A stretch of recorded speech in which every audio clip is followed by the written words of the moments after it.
दोस्तों नमस्कार। मैं नाज सुनांजलि कथा कहानी और उपन्यास के संग के साथ पुनः हाजिर हूँ। दोस्तों इस समय हम लोग सुन रहे हैं उपन्यास कितने पाकिस्तान, जिसे लिखा है कमलेश्वर। दोस्तों अब तक मैं इस उपन्यास के 37 भागों का वाचन अपने वाचन के पिछले क्रम में कर चुका हूँ। अब लीजिए सुनिए उपन्यास कितने पाकिस्तान के 38वें भाग का वाचन मेरे अर्थात नाज सुनांजलि के स्वर में। हमलावरों की पहचान मुश्किल है। सृष्टि की कठिनतम कंदराओं से निकलता पीयू से सना हिरोशिमा चिल्लाता हुआ जा रहा था। हमलावरों की पहचान मुश्किल है। यह सब मिलकर अब मानव सम्मान को तोड़ देने पर आमादा है। इन्होंने प्रतिज्ञा कर ली है कि जीवनाधिकार के प्रश्न अब यह तय करेंगे। शक्तिशाली टाइटन्स को परास्त करने के बाद आर्यों के मृत्यु देवता यमराज ने एक परिषद बुलाई थी। उसमें सुमेरी अकादी सभ्यता का हेडीज मौजूद था। रोमन सभ्यता का प्लूटन भी इसमें शामिल हुआ था। इस परिषद में जीएस का भाई पासाइडन भी आया था। कौन पासाइडन? अर्दली महमूद अली ने पूछा। जीएस का तीसरा भाई, जिसे देव सम्राट बनने के बाद जीएस ने सृष्टि का जल साम्राज्य सौंपा है। वही है आर्य देवता व्यभिचारी इंद्र का सौतेला भाई। टाइटन्स पर विजय प्राप्त करने के बाद सब मदमस्त थे। इस महायुद्ध के बाद भी यही हुआ था। जैसे वर्दी वाले फौजी अफसरों ने उस बीबी के साथ बलात्कार किया था, उसी तरह पासाइडन के साथ लौटते हुए एजेक्स ने एथिनी की प्रतिमा से लिपटी कजिंड्रा को घसीटकर उस चिरकन्या का शिलभंग किया था। कजिंड्रा के साथ हुआ बलात्कार देवी एथिनी बर्दाश्त नहीं कर पाई थी।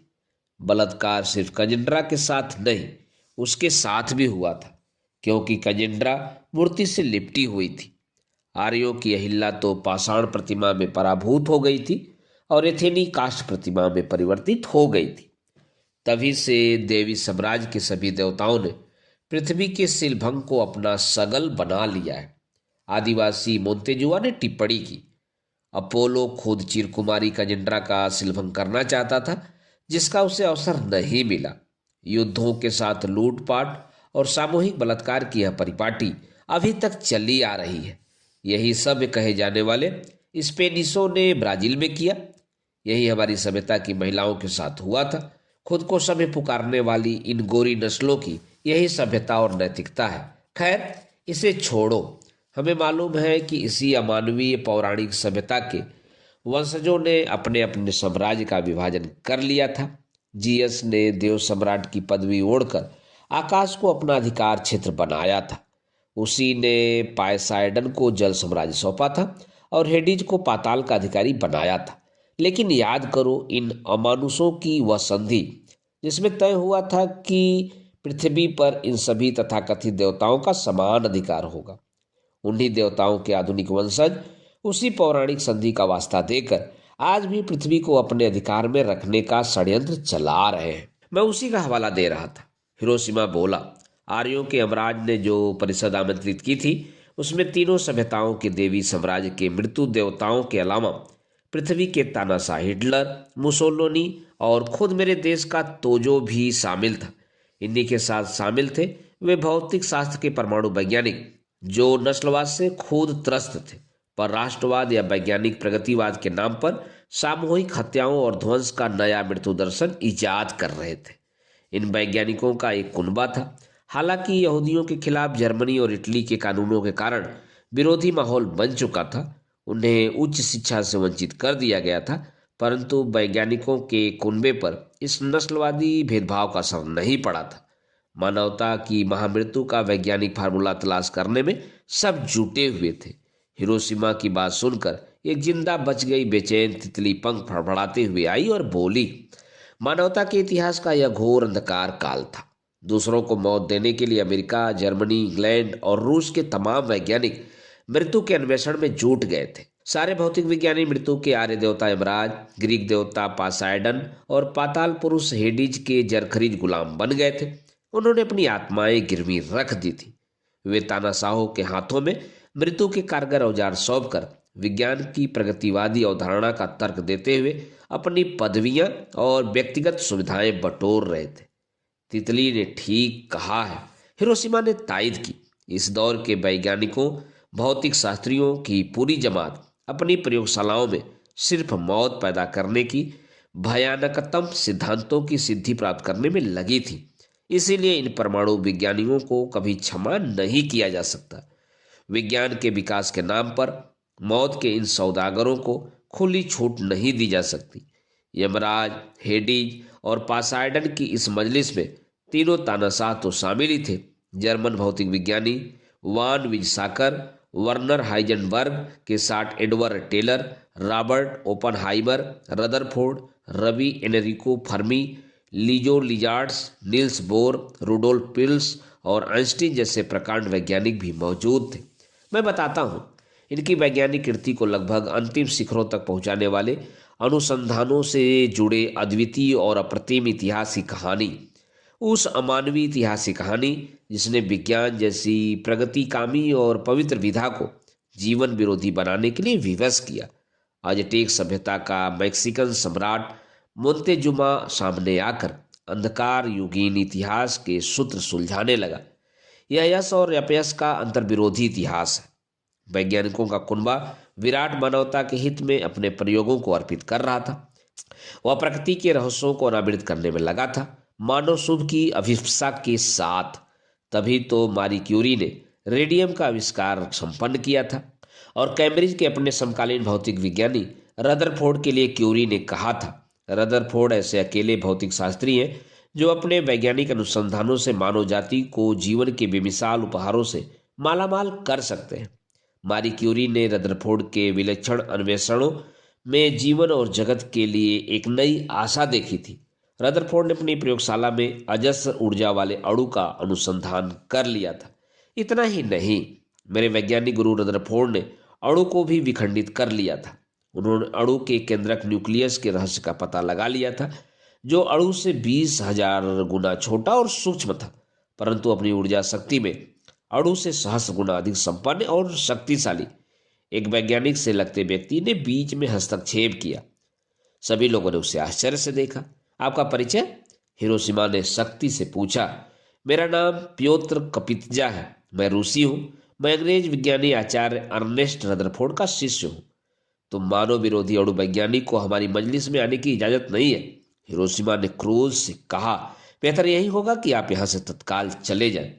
उसे मोंतेजुमा ने शांत किया। हिरोशिमा, मैं तुम्हारे जख्मों की पीड़ा पहचानता हूँ, लेकिन हमें कपित्जा जैसे विज्ञानी का स्वागत करना चाहिए। मौजूद लोगों ने उसे प्रश्नवाचक निगाहों से देखा। मैं ठीक कह रहा हूँ। असीम दुख और प्रचंड यातना के समय भी हमें अपना विवेक नहीं खोना चाहिए। इन्हें पहचानिए, यह वही प्योत्र एल कपित्जा हैं जो अर्नेस्ट रदरफोर्ड के साथ कैम्ब्रिज में अनुसंधान करते रहे हैं। यही कुछ वैज्ञानिक थे जिनके पास आत्मा नाम की चीज थी। अणु को विखंडित करने का रहस्य प्राप्त कर लेने के बाद रदरफोर्ड क्लांत और उदास हुआ था। उसने अपने फ्रांसीसी मित्र क्यूरी दंपति से कहा था, हमें इस अनुसंधान के नतीजों को गुप्त रखना चाहिए। यदि यह धूर्तों के हाथ में पड़ गया तो प्रकृति की शक्ति का यह सत्य मानवता के महाविनाश का कारण भी बन सकता है। और तब इन्हीं वैज्ञानिक कपित्जा तथा एडिनबर्ग में कार्यरत मैक्स बोर्न ने अणु के विखंडन और केंद्रक की महाशक्ति का रहस्य राजनीति के सामने समर्पित करने से इनकार कर दिया था। मोंतेजुमा भी यह कह ही रहा था कि टुकड़े टुकड़ों में इतिहास उपस्थित होने लगा। भयग्रस्त महत्वाकांक्षाओं के अंधड़ यूरोप में चलने लगे। नस्लवाद और राष्ट्रवाद के राक्षस जगह जगह जागृत होने लगे। फ्रांसीसी और रूसी क्रांतियों के चलते पूंजीवादी व्यवस्थाएं अपने जिराब अख्तरों और सिर शास्त्राणों की मरम्मत करने लगी। पूर्व सैनिक बेनितो मुसोलिनी के संघर्ष संघ के लामबंद लंपट स्वयंसेवक एकाएक राजनीति के क्षेत्र में उतर पड़े। इटली के नगरों महानगरों में उन्होंने मजदूरों और गरीबों के खिलाफ गुंडागर्दी का आतंक बर्पा कर दिया। गिरजाघरों के मामूली पुजारियों और पादरियों के वे संरक्षक बन गए। कस्बों की नागरिक संस्थाओं में उन्होंने संघर्ष संघ के तहत अपना वर्चस्व कायम किया। ट्रेड यूनियनों पर कब्जा किया। प्रशासन के बाबू और पुलिस तंत्र से मिलकर अपनी दादागिरी कायम की। उस अराजक माहौल में मुसोलिनी तब सांस्कृतिक राष्ट्रवाद का प्रतीक बनकर उभरा और प्रतिसत्ता का अवैध केंद्र बन गया। तब उसने राजकाज और सत्ता की नीतियों में हस्तक्षेप शुरू किया। एन केन प्रकारेण मुसोलिनी ने सत्ता हासिल करते ही सबसे पहले चर्च से गठबंधन किया। तब पोप ने कहा, हमने इटली को उसका ईश्वर दे दिया है और ईश्वर को इटली, और उधर नस्लवादी नफरत और अंधराष्ट्रीयता ने जर्मनी को हिटलर दे दिया और हिटलर को जर्मनी। रुको इतिहास रुको, मोंतेजुमा ने आवाज दी और इतिहास रुक गया। और सुनो, 300 वर्षों से चली आती साहित्य की साझी संस्कृति और सह अनुभव की मानवतावादी धारा तब रुक गई।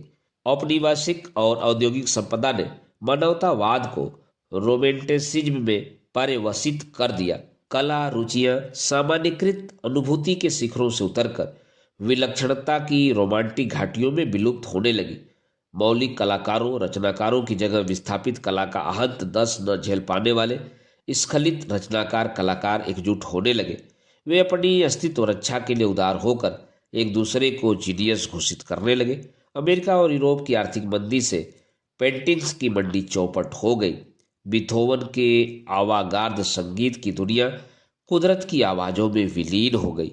कला मनुष्य के सौंदर्य या त्रास को समझने की जगह अपनी विकृति को समझे जाने की अपेक्षा करने लगी। पिकासो का क्यूबिज्म मानसिक आकृतियों को खंडित करके मनुष्य की कला चेतना को खंडहरों में जाने के लिए विवश करने लगा। यथार्थ की शुभम केंद्रित परिकल्पनाओं की जगह भयावह अति यथार्थ की यातना पीड़ित अमूर्त आकृतियां आने लगी। दादा और डाली की दुनिया विकृति में अपने समय के सत्य को तलाशने लगी। डाली की समय चेतना की घड़ी पिघलने लगी, पर वह समय की सुइयों को नहीं रोक पाया। तानाशाह बेनितो मुसोलिनी की फौजें इथोपिया पर कब्जा करके थोड़ा रुक गई। हिटलर की फौजें राइनलैंड, ऑस्ट्रिया और पोलैंड को रौंद कर खड़ी हो गई। मोंतेजुमा ने देखा, सामने फैला था एक अंतरणा स्थल, उबड़ खाबड़, धरती फटी फटी और दरारों से छत विच्छत। उन्हीं दरारों से जगह जगह आग की लपटें निकल रही थी। उन्हीं के साथ सांपों की तरह शिकार करती वाष्प की विषैली लहरें, उसी विषैली भाप में मूर्छित होते और दम तोड़ते लोग। हिटलर के पीछे उसका खुखार कुत्ता खड़ा था और वह कबूतरों को दाना खिलाते हुए बोल रहा था, काकेशियन आर्यों का सूर्य और साम्राज्य इन अनार्यों के लिए नहीं है। हमारे पास अपना ज्ञान, संज्ञान और विज्ञान है। हमें सामी यहूदियों के घटिया विज्ञान की जरूरत नहीं है। यंत्रणा स्थलों में फिर विषैला धुआं शितकार करता भरने लगा। लोग फिर मूर्छित होकर दम तोड़ने लगे। बर्लिन, लिपजिंग, गोटिंजन और म्यूनिक की प्रयोगशालाएं सत्ते में आ गई। सभी प्रयोगशालाएं की सांसें अवरुद्ध होने लगी। सुनो हिरोशिमा, मोंतेजुमा ने कहा, तुम्हारी यातना की कहानी यहीं से शुरू होती है। यहीं से अणु के विखंडित न्यूक्लियस का इतिहास बदलता है। मनीषा ज्ञान और नए विज्ञान से संपन्न कोई जाति अपमान बर्दाश्त नहीं कर सकती। पदार्थ के गर्भ में अपनी संपूर्ण सत्ता के साथ उपस्थित अणु और अणु में मौजूद उसका और भी शक्तिशाली केंद्रक न्यूक्लियस, उसकी नाभि में संचित अजय ऊर्जा का स्रोत, विखंडन की श्रृंखलाबद्धता का रहस्य, जो पृथ्वी को सैकड़ों सूर्यों का प्रकाश और प्रत्येक भौतिक उपकरण को सदियों सक्रिय रहने की ऊर्जा दे सकता था, जो मृत्यु, जरा, ज्वर, विपत्ति, आपदा, दुख, यंत्रणा, विपन्नता, भय, मृत्यु और पश्चाताप से इंसान को मुक्त कर सकता था। अजय ऊर्जा के उस स्रोत की दिशा शुभ से अशुभ की ओर बदल गई, क्योंकि यहूदी जाति की नाभि में विखंडन शुरू हो गया था। हिरोशिमा, जिस अणु बम की पीड़ा और यातना तुमने और नागासाकी ने सही है, उसका लक्ष्य तो हिटलर, बर्लिन और म्यूनिक था। लगभग सभी अणु वैज्ञानिक तो यहूदी थे। उनकी नाभि विस्थापित कर दी गई थी। उन्हें लगभग अछूत माना गया है। इतना विशाल बौद्धिक अपमान और विस्थापन तो संसार के इतिहास में कभी नहीं हुआ था। यह विस्थापन भी था और निर्वासन भी। अपमान, जाति भेद, भय, प्रताड़ना, तिरस्कार और आत्मिक दसबोझ से तब चालित हुआ था यहूदी मस्तिष्क। उसमें जन्मा था प्रतिशोध का श्रृंखलाबद्ध विखंडन। और तब प्रमात्रा वाले क्वांटम सिद्धांत से विकसित सापेक्षतावादी सिद्धांत मनुष्य की नियति से निरपेक्ष और वितराग हो गया था।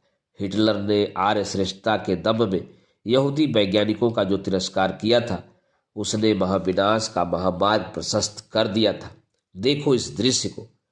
और अंग खंडित हिरोशिमा ने देखा। प्रयोगशालाओं में साधना करने वाले ऋषियों की आकृतियां बदल रही थी। वे तंत्र साधना करने वाले राक्षसों में विरूपित हो रहे थे। हिरोशिमा ने अपनी भयग्रस्त आंखों को हथेलियों से ढक लिया। वह अर्धमूर्छित सा हो गया था। रुका हुआ इतिहास फिर सक्रिय हुआ। हिटलर ने प्रयोगशालाओं का शुद्धिकरण शुरू कर दिया। चुन चुन कर अनारे बर्खास्त या सेवा मुक्त होने लगे। मनुष्य की अपराजेय मेधा नस्लवादी हिंसा का शिकार हो गई। यहूदी वैज्ञानिक का पलायन होने लगा। अल्बर्ट आइंस्टीन बर्लिन छोड़कर अमेरिका की ओर चल पड़ा। कुछ वैज्ञानिक कोपेनहेगन, पेरिस, ज्यूरिक और कैम्ब्रिज की ओर भाग निकले। मैक्स बोर्न, जेम्स फ्रैंक और डेविड हिल्बर्ट ने जर्मनी छोड़ दिया। अणु बम के प्रमुख निर्माता एनरिको फर्मी को अपनी यहूदी पत्नी के कारण भागना पड़ा। हाइड्रोजन बम फैट मैन का भावी निर्माता एडवर्ड टेलर भी रुक नहीं पाया। वह जाकर ओपनहाइमर के साथ अमेरिका की लॉस अल्मोस प्रयोगशाला में शामिल हो गया। दूसरे विश्व युद्ध के साथ साथ आर्यों और अनार्यों के बीच भी युद्ध शुरू हो गया। यहूदियों का कुचला अहम प्रतिशोध मांगने लगा। और मेरी धरती न्यू मैक्सिको के अलामा गोर्दो के रेगिस्तान में सुबह 4 बजे जुलाई 16 सन 1945 को वह हुआ जो कभी नहीं होना चाहिए था। आहत मोंतेजुमा जैसे किसी बहुत गहरी चोट से कराहने लगा। अणु बम का पहला परीक्षण और दूर से अपनी त्रिशूल परियोजना के परीक्षण की सफलता को देखकर ओपेनहाइमर पिशाचों की तरह नृत्य करने लगा। संस्कृत का जानकार होने के नाते तब उसे हिंदू आर्यों की गीता से एक उदाहरण याद आया। मैं ही मृत्यु हूँ और मैं ही जीवन। अब मैं मृत्यु रूप में अवतरित हुआ हूँ पृथ्वी के विध्वंस के लिए। मैं ही मृत्यु हूँ। धरती के ऊपर रेडियोधर्मी विषैली छतरी ने आकाश को आच्छादित कर लिया। अब सुबह सूर्य ने उदित होने से इनकार कर दिया और उस विस्फोट की श्रृंखलाबद्ध प्रतिक्रिया तत्काल पाताल में हुई। पाताल का जल खौलने लगा, मछलियां तड़पने लगी। पाताल जल में मूंगों मोतियों से बने जल पुष्पों से सजे नीरमहल ध्वस्त हो गए। जल कन्याओं के कोमलाकांत शरीर फफोलों और बुलबुलों में बदल गए। जीवन की औषधि लाने गया गिलगमेश पाताल के उस खौलते पानी में उबलने लगा। उसका दम घुटने लगा। तब मैं पाताल में उतरा था अपने मित्र गिलगमेश को बचाने के लिए। मोंतेजुमा ने कहा, उबलता पानी, जलती कपास की तरह उबड़ता फेन, सांसें भरती दम तोड़ती निरी मछलियों के निर्जीव होते पिंड, सरसों की तरह छितराते मूंगों के महल, झुलसे हुए जलपुष्प, जलते हुए पानी में तड़पती जलपरियां। मैंने गिलगमेश को संभाला। वह तो अच्छा हुआ कि अग्नि की नदी के किनारे हमें तुलसी का एक पौधा मिला। उसके श्याम ओढ़ पत्तों ने गिलगमेश को छाया दी। अग्नि लहरों से उसे तुलसी की मंजरियों ने बचाया। तभी ब्रह्मांड के किसी कोने से लौह जंजीरों के खड़कने की तेज ध्वनि आई और फिर आई प्रमथु की आवाज। गिलगमेश को सुरक्षित रखना, उसे बताना तुलसी की दाहिनी दिशा से पाताल के अंतिम तल की ओर एक जलमार्ग जाता है। रास्ते में अग्नि अरण्य पड़ता है। उसी अग्निवन के एक ओर सूर्य का अस्ताचल है और दूसरी ओर है स्वप्नों की नगरी। उसी नगरी में छिपा बैठा है धन्वंतरी स्वरूपक का जियसुद्दू, जीवन औषधि का एक अधिकारी। वह औषधि ही मृत्यु से मुक्ति दिला सकती है। दोस्तों, अभी आप सुन रहे थे उपन्यास कितने पाकिस्तान के 38वें भाग का वाचन। दोस्तों, अब लीजिए सुनिए उपन्यास कितने पाकिस्तान के 39वें भाग का वाचन मेरे अर्थात नासुरांजलि के स्वर में। हुजूर आलिया, मौत से मुक्ति के लिए कुछ तो कीजिए। घबराया हुआ अर्दली अदीब की अदालत में हाजिर हुआ। उधर धन्वंतरी स्वरूपुक का जीवसुद्दू जीवनौषधि पर एकाधिकार किए बैठा है। इधर संसार की तमाम प्रयोगशालाओं में भीषणतम और अधिकतम मौत का उत्पादन शुरू करने की होड़ लगी हुई है। सफल परीक्षण के बाद अब युद्ध में रत राजनीतिक सत्ताएं मौत का थोक उत्पादन करना चाहती हैं। कुछ कीजिए अदीबे आलिया, नहीं तो ब्रह्मांड से पृथ्वी का नामो निशान मिट जाएगा। क्या कह रहे हो तुम? अदीब ने चिंता से कहा। मैं ठीक कह रहा हूं हुजूर। मैं अभी मोंतेजुमा की मजलिस से जानकारी लेकर आया हूं। लोस अलामोस की प्रयोगशाला में अब परमाणु और हाइड्रोजन बमों का निर्माण चल रहा है। ओपेनहाइमर, जॉन मैनली, टेलर और फर्मी सृष्टि संहारक बमों के निर्माण में लगे हैं। जर्मनी तो अब लगभग हार चुका है। रूसी सेनाओं ने हिटलर के घुटने तोड़ दिए हैं। वह कभी भी समर्पण कर सकता है। तब बम की जरूरत क्या है? अदीब ने पूछा। युद्ध का जुनून कुछ भी करवा सकता है। और हालांकि जर्मन वैज्ञानिक विजसाकर और हाइजेनबर्ग हिटलर से सहमत नहीं है, पर वे घोर राष्ट्रवादी हैं। इसलिए वे जी जान से जर्मन बम विकसित करने में लगे हुए हैं और सोवियत यूनियन वहां कुर्ताचो वहां कुर्ताचो को बहुत उत्पादन का काम सौंपा गया है। वे वीज साकर और हाइजेनबर्ग की प्रगति से डरे हुए हैं, लेकिन प्योत्र कपित्जा ने बम विकसित करने से इनकार कर दिया है।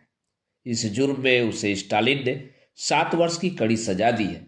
उसका पासपोर्ट रद्द कर दिया गया है और वह घर में ही नजरबंद है। ब्रिटेन ब्रिटेन में अधिकांश विदेशी भौतिक शास्त्री कार्यरत है। फ्रिस और पिल्स तो है ही, पर फ्रांस से जोलियट क्यूरी के 2 सहयोगी आ गए हैं, ऑस्ट्रियन वान हलवान और रूसी कोवारसकी।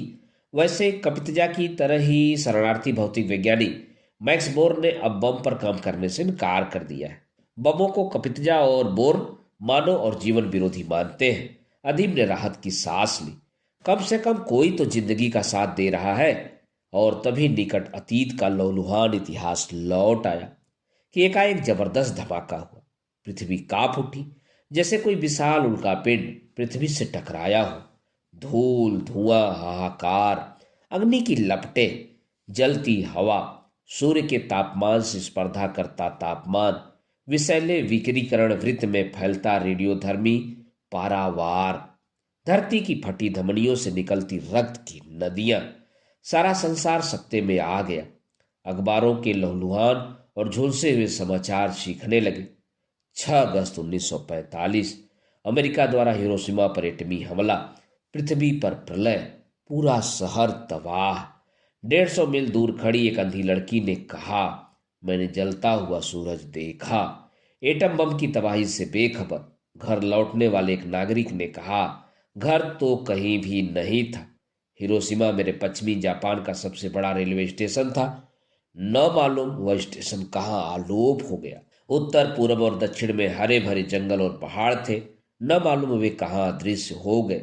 यह तो मेरा शहर है ही नहीं। कहीं मैं घर का रास्ता भूलकर गलत जगह तो नहीं आ गया। नहीं, तुम गलत जगह नहीं आए हो। नागासाकी पर 9 अगस्त 1945 को गिरने वाले हाइड्रोजन बम ने उसे बताया।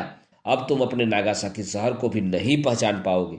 दहशतजदा अदीब ने चीख कर अपने कानों में रुई ठोस ली, आंखें बंद कर ली। अर्दली ने भी बदहवासी में अदालत का दरवाजा बंद कर दिया। तभी दरवाजे पर तेज दस्तक हुई। घबराए अर्दली ने अदीब को देखा। अदीब ने आंखें खोलते हुए कहा, आने दो। और अदीब ने देखा, वही छत बिछत हिरोशिमा फिर सामने खड़ा था। अदीब ने उसे देखा, रिश्ते पीयू को देखा। तुम फिर लौट आए। मुझे लौटना ही था, क्योंकि मैं आपको अपने पुराने जख्म नहीं दिखा सका था। जो न्याय मैं पाना चाहता था मुझे नहीं मिल सका था। तो अब क्या किया जाए? तबाही बर्पा करने वाले इन बमों को जिन वैज्ञानिकों ने बनाया है और वे सारे राजनेता जिन्होंने इन्हें चलाया है, वे अभी तक खुले घूम रहे हैं। उनकी कोई सजा तो तजवीज कीजिए, नहीं तो उनके हौसले बेकाबू हो जाएंगे। और अर्दली उन अपराधियों में से एक एक को बाइज्जत हाजिर करने लगा। अमेरिकी प्रेसिडेंट रूजवेल्ट अपना 3 पीस सूट संभालते हुए आए। ट्रूमैन बड़ी अकड़ के साथ अपनी टाई की गांठ ठीक करता हुआ दाखिल हुआ।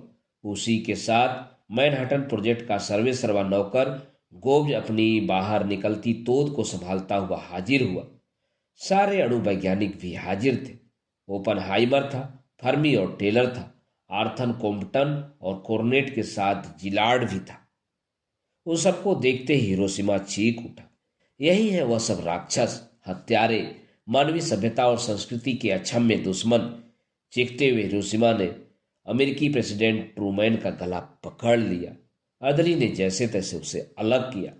ट्रूमैन की सारी पोशाक हिरोशिमा के रिश्ते पीयू से लिथड़ गई। अदालत खचाखच भरी हुई थी। पहले एटमी परीक्षण में मरने वाली तितलियों के पंख मौजूद थे। दम तोड़ते मूंगे और मोती भी बैठे थे। छत बिछत जलपुष्प एक ओर खड़े थे और जलकन्याएं फफोलों से ग्रस्त अपने शरीर पर तुलसी के पत्तों से हवा करती मौजूद थी। यह मामला तो सीधे सीधे नृशंस मानव हत्या का है, क्योंकि अमेरिकी प्रेसिडेंट ट्रूमैन के पास एटमी हमले का कोई कारण और औचित्य नहीं था। ट्रूमैन, उत्तर दो। भूमध्य सागर में मुसोलिनी ध्वस्त हो चुका था। सोवियत सेनाओं के सामने हिटलर और उसका बर्लिन घुटने टेक चुका था। हिटलर अपनी प्रेमिका इवा ब्राउन के साथ आत्महत्या की तैयारी कर चुका था और जापान समर्पण के लिए तैयार था। तब तुम्हें इतने मारक और संहारक अणु और हाइड्रोजन बमों द्वारा आक्रमण करने की क्या जरूरत थी?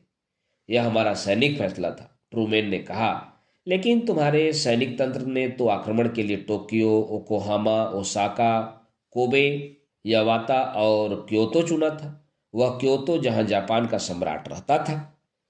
वह एक विवादास्पद सवाल था। मैं प्रेसिडेंट रूजवेल्ट की मृत्यु के बाद युद्धरत अमेरिका का प्रेसिडेंट बना था। तब तुम केवल 9 दिन पुराने प्रेसिडेंट थे जब तुमने जापान पर आणविक आक्रमण का अत्यंत महत्वपूर्ण फैसला लिया था। यह सही है, अणु बम की जरूरत तो तुम्हें जर्मनी के विरुद्ध थी। फिर तुमने इसे जापान पर गिराने का फैसला क्यों लिया? इसके कारण दो थे। पहला तो यह कि हम नहीं चाहते थे कि परास्त जापान पर सोवियत रूस का कब्जा हो। हमने 6 अगस्त को हिरोशिमा पर अणु बम गिराया था। हम पराजित जापान को अपने एकाधिकार में रखना चाहते थे। लेकिन 8 अगस्त को जापान के खिलाफ युद्ध घोषणा करके रूस ने मंचूरिया पर आक्रमण कर दिया था। रूस को रोकने और जापान की सत्ता पर मौत का खौफ तारी करके हम अपने बमों की ध्वंसात्मक तबाही का अंदाज भी लेना चाहते थे। इसके लिए तुम यह प्रयोग किसी सागर, मरुस्थल या पर्वतीय प्रदेश में भी कर सकते थे। मैं सैनिक और अर्धसैनिक फैसलों में दखल नहीं देना चाहता था। वैसे भी हम पहला परीक्षण न्यू मैक्सिको के मरुस्थल में कर चुके थे, इसलिए इसलिए इसलिए कि सैनिक तंत्र को बमों की मानव मृत्यु क्षमता के आंकड़े जमा करने थे। हाइड्रोजन बम के निर्माता वैज्ञानिक एडवर्ड टेलर ने सामने आकर कहा, मैं सिद्धांततः इस कृत्य के पक्ष में नहीं था। मैं नहीं चाहता था कि इंसान को कीड़े मकोड़ों की तरह मारा जाए। लेकिन रॉबर्ट ओपनहाइमर और गोब्ज के सामने मेरी एक भी नहीं चली। मैं खुद अपने आविष्कार की भयावहता और मारक क्षमता के संभावित परिणामों को लेकर पछता रहा था। तो फिर तुमने यह हाइड्रोजन बम विकसित ही क्यों किया था? यह तो विशुद्ध विज्ञान की मौलिक प्रगति का एक चरण था। विज्ञान नैतिक या अनैतिक नहीं है। उसकी नैतिकता या अनैतिकता का सवाल तब उठता है जब मानव हित या अहित के संदर्भ में उसकी उपयोगिता तय की जाती है। कहते हुए टेलर ने अदीब को देखा। अदीब आलिया, जब मैंने देखा कि बमों का परीक्षण मानव बस्तियों पर करने का फैसला लिया गया है, तब मेरी आत्मा दहल उठी थी। मैंने स्वयं अपने को धिक्कारा था। प्रेसिडेंट ट्रूमैन, तुम तो तब सिर्फ 9 दिन के सुल्तान थे जब तुम्हें पहली बार इन घातक बर्बर बमों की सूचना दी गई थी। क्या तब तुम्हारी आत्मा पर नैतिकता ने कोई दस्तक नहीं दी थी? ट्रूमैन ने नजरें बचाते हुए इधर उधर देखा। उसके पास कोई उत्तर नहीं था। यह अमानुषिक और बर्बर फैसला इन 3 राक्षसों ने लिया था। इसने इसने और इसने। अर्दली महमूद अली ने ट्रूमैन के राजनीतिक सलाहकार स्टीमसन, लोस अलामोस प्रयोगशाला और मैनहट्टन प्रोजेक्ट के डिक्टेटर ग्रोव्ज और भौतिक शास्त्री ओपेनहाइमर की ओर उंगली उठा उठाकर हिकारत से देखा। अदीबे आलिया, यह तीनों हिटलर, मुसोलिनी, तीजों की तरह मात्र युद्ध अपराधी नहीं, उससे भी संगीन मानव अपराधी है। यही है वह राक्षस स्टीमसन जिसने राजनीति के लिए विज्ञान की इस विरल खोज की दिशा बदल दी थी। और इसी जनरल गोब्ज ने कहा था, हमारे बम सैनिक सत्ता के प्रतीक है। जापान पर इनका प्रयोग जल्द से जल्द किया जाना चाहिए ताकि हम इन बमों की मारक क्षमता पर आश्वस्त हो सके। इनका इस्तेमाल उन घनी आबादी वाली बस्तियों पर होना चाहिए जहां हथियारों के कारखाने और मजदूरों के रिहायशी इलाके हैं। जनरल ग्रोव्ज ने आंखें चुराकर ओपेनहाइमर को देखा। और यह भौतिक शास्त्री रॉबर्ट ओपेनहाइमर, इसने अपने एक मित्र को पत्र में लिखा था, मुझे 2 ही चीजें सबसे अधिक पसंद है, भौतिक विज्ञान और रेगिस्तान। मैं हमेशा सोचता था कि इन दोनों का मिलन कभी नहीं हो सकता, परंतु आज मेरे सामने दोनों एकाकार होकर मौजूद हैं। चमत्कारी भौतिक विज्ञान और सामने फैला हिरोशिमा का रेगिस्तान। ये हत्यारे हैं, ये मानव जाति के शत्रु हैं। इनको कीड़े पड़े, इनका रक्त सड़ाध देते पीऊ में बदल जाए। इन रक्तजीवी राक्षसों को इसी अदालत में मृत्युदंड दिया जाए। हिरोशिमा चीखा। उसके पास ही आहत नागासाकी खड़ा था। नहीं, धूर्त, दुष्ट, दुर्जन मानव हत्याओं के लिए मृत्यु तो वरदान बन जाएगी, क्योंकि यमराज का नर्क और हेडीज का यंत्रणा स्थल भी इन अधम आत्माओं को स्वीकार नहीं करेगा। सृष्टि के इतिहास में यह जघन्यतम और कल्पनातीत पाप का अकेला उदाहरण है। पापियों के पाप की यह पराकाष्ठा है। यह एटम युग की पुराण कथा के हिंसक दैत्य के रूप में जाने जाएंगे। इनकी नैतिक आत्माओं का कोई अंतिम विश्राम स्थल नहीं होगा। हत्या से यह शोक मुक्त नहीं होंगे। आत्महत्या से इन्हें पश्चाताप प्राप्त नहीं होगा। प्रेत भी विक्षिप्त नहीं होते, परंतु यह तीनों विक्षिप्त प्रेतमात्माओं के रूप में सृष्टि के अंत तक माथा पटकते रहेंगे। इन अधम आत्माओं के माथा पटकने की आवाज़ मनुष्य के विवेक पर हमेशा दस्तक देती रहेगी। और अभी अदीब कुछ और बोल ही रहा था कि उसके चेहरे पर पसीना छलछला आया। उसे लगा कि उसकी सांस घुट रही है। क्या हुआ हुजूर? महमूद अली, दिल की बस्ती में बहुत तेज दर्द उठ रहा है। दोस्तों, अभी आप सुन रहे थे उपन्यास कितने पाकिस्तान के 39वें भाग का वाचन मेरे अर्थात ना सुनांचली के स्वर में। दोस्तों, इस उपन्यास के अगले भागों का वाचन आप मेरे वाचन के अगले क्रम में सुन सकते हैं।